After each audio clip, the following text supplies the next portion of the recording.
Recordemos que en los programas pasados hemos hablado de cómo Jesús se presenta ante nosotros. En un programa hablamos de cómo Él dice, yo soy la luz del mundo. En otros 3 programas, yo soy el camino, yo soy la verdad, yo soy la vida. Hoy, en esta ocasión, Él se nos presenta como la resurrección y la vida. Para esto vamos a referirnos en esta primera parte al capítulo 11 de San Juan. Ahora, vamos también a enfocar en un siguiente programa, cómo podemos vivir nosotros la resurrección del corazón. ¿Ok? Muy bien, entonces, en el capítulo 11 del Evangelio de San Juan, ocurre algo sumamente importante, que es la resurrección de Lázaro, muerte y resurrección de Lázaro, y todo lo que esto trae como consecuencia antes de la pasión de Jesús. Muy bien, muere Lázaro. Jesús no está en Betania, que es donde vivía Lázaro con sus 2 hermanas, Marta y María, en Betania. Cuando llegan los amigos comunes, ¿verdad?, de Lázaro y de Jesús, llegan y le avisan a Jesús, tu amigo está muy enfermo. ¿Qué contesta Jesús? Dice, esta enfermedad no ha de terminar en la muerte. Es para gloria de Dios, para que el Hijo de Dios sea glorificado por ella. Muchos tal vez que escucharon estas palabras no entendieron. Incluso para nosotros es algo como en clave.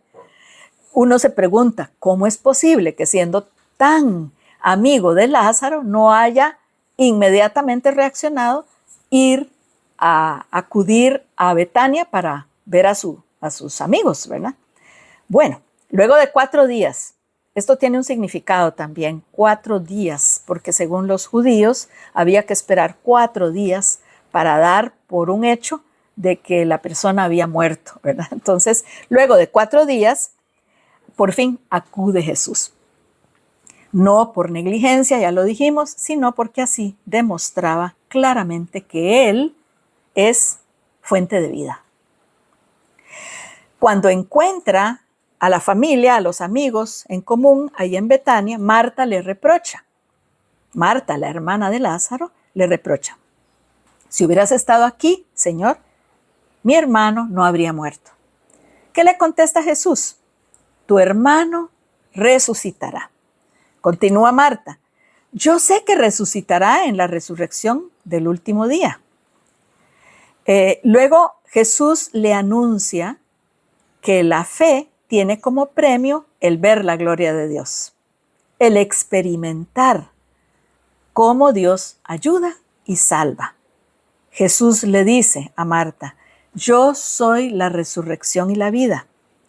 Quien cree en mí, aunque muera, vivirá. Y quien vive y cree en mí, no morirá para siempre. En efecto, ya sabemos que resucita a Lázaro, lo llama.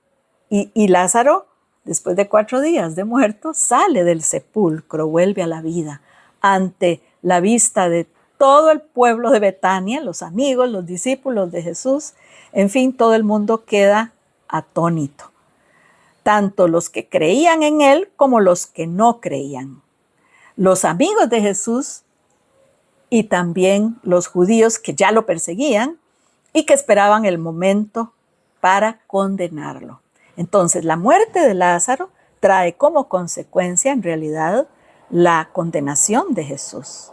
Vean qué importante es este hecho, entonces. Lo pueden encontrar en el capítulo 11 de San Juan. Y también les puedo dejar otra referencia interesante en el capítulo 6 de San Juan, versículo 40, porque Jesús había dicho, porque esta es la voluntad de mi Padre, que todo el que contempla al Hijo y cree en Él, tendrá vida eterna, y yo lo resucitaré en el último día. A eso se refería Marta cuando le dice, sí, yo sé que Él va a resucitar en el último día. Ven, todo está conectado y todo está coherente según la fe del pueblo en ese momento. Ahora, volvamos al término resucitar. Según el diccionario de la lengua española, diccionario de la Real Academia, resucitar viene del término del latín levantar, avivar. Es decir, en un primer significado es devolver la vida a un muerto. Sinónimo de renovar, reanimar, reavivar, también en el sentido coloquial. Y también un tercer significado que da el diccionario es que es volver a la vida, revivir, resurgir. Se puede decir de una persona o se puede decir de un evento, de un proyecto, de un plan, ¿verdad?, que reapareció. En el Antiguo Testamento, resurrección también aparece como entendido como reanimación, vida renovada después de la muerte, vida que continúa misteriosamente, como en el caso de Elías. Esto lo pueden encontrar en el segundo libro de Reyes, capítulo 2, versículo 11. En griego, por otro lado, resucitar significa levantarse del sueño. Entonces ya estamos viendo la coherencia de este término a lo largo de la historia, Antiguo Testamento y Nuevo Testamento. Ahora, hay otros personajes que han resucitado, claro que sí, además de Lázaro. Jesús había ya resucitado al hijo de una viuda, hijo único de una viuda, y él se apiadó de esta viuda y del joven que había muerto, en Naín. Esto lo podemos encontrar en el capítulo 7 de San Lucas, versículos 11 al 17. También Jesús reanimó, volvió a la vida a la hija de Jairo, cuando le dice, Talita Cumi, levántate niña. Capítulo 9 de San Mateo, 18 a 26. Ya en los Hechos de los Apóstoles podemos ver dos casos. San Pedro, que resucita a una joven llamada Tabita, que era una discípula que repartía limosnas. Capítulo 9 de Hechos de los Apóstoles, 36 a 43. Y el otro caso es de San Pablo, que resucita a un muchacho, a un señor Eutico. Eutico resulta que estaba escuchando una predicación de San Pablo y San Pablo se alargó, se entusiasmó mucho, ¿verdad? Se alargó muchísimo, 1 hora, 2 horas, entonces Eutico estaba peligrosamente sentado en una ventana en un tercer piso y se adormece, le da sueño, seguro estaba muy cansado y de escuchar a San Pablo se adormece y se cae por accidente, se cae hacia atrás y muere. Pero entonces, muy interesante, léanlo todo porque a mí me encantó esta historia.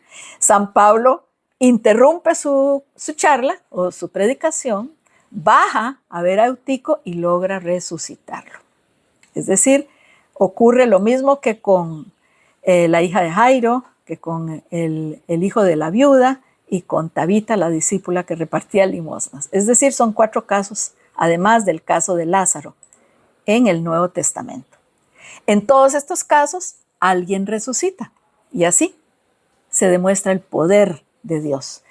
Dios, que es un Dios de vivos y de muertos. Un Dios que quiere la vida y no la muerte. Por último, en este programa quería que nos preguntáramos, ¿cómo sabemos que efectivamente Jesús resucitó? Por supuesto, por el sepulcro vacío, en primera instancia, pero lo sabemos por los relatos de los testigos de la resurrección. Muchos relatos ustedes han escuchado y los han leído, los han estudiado, de las apariciones de Jesús resucitado o relatos de la misma resurrección, del sepulcro vacío.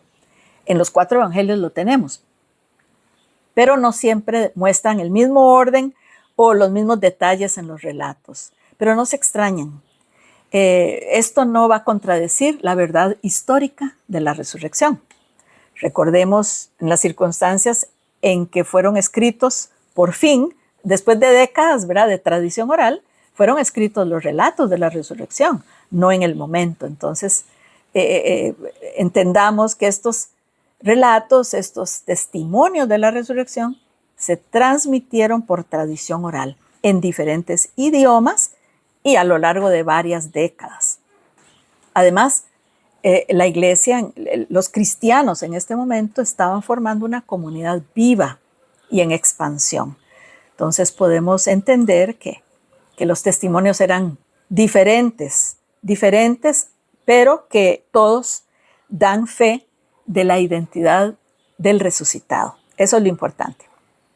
Por otro lado, si pensamos las circunstancias históricas de los apóstoles, podemos pensar, pero ¿cómo se atrevieron los apóstoles a asumir su misión después de Pentecostés y enviados por Jesús antes de su ascensión? ¿Cómo se atrevieron ellos a dar testimonio de la resurrección a pesar de las persecuciones? Hasta en la cárcel estuvieron. Recordemos todo lo que pasó Pedro, Juan y los demás apóstoles, ¿verdad? Entonces, eran miembros de una comunidad cristiana que apenas estaba iniciando, y con la luz y la inspiración del Espíritu Santo, claro que ellos salieron a dar la buena noticia, teniendo pruebas irrefutables del poder de Jesús resucitado.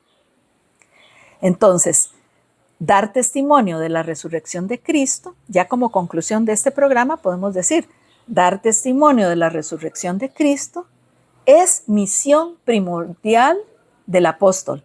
Usted y yo somos ahora los apóstoles en este mundo, aquí, hoy. Así como fue misión primordial de esos 12 apóstoles, también es nuestra misión, dar testimonio de la resurrección. Jesús es la resurrección. De esto lo podemos leer en todos los relatos, pero especialmente en el capítulo 11 de San Juan.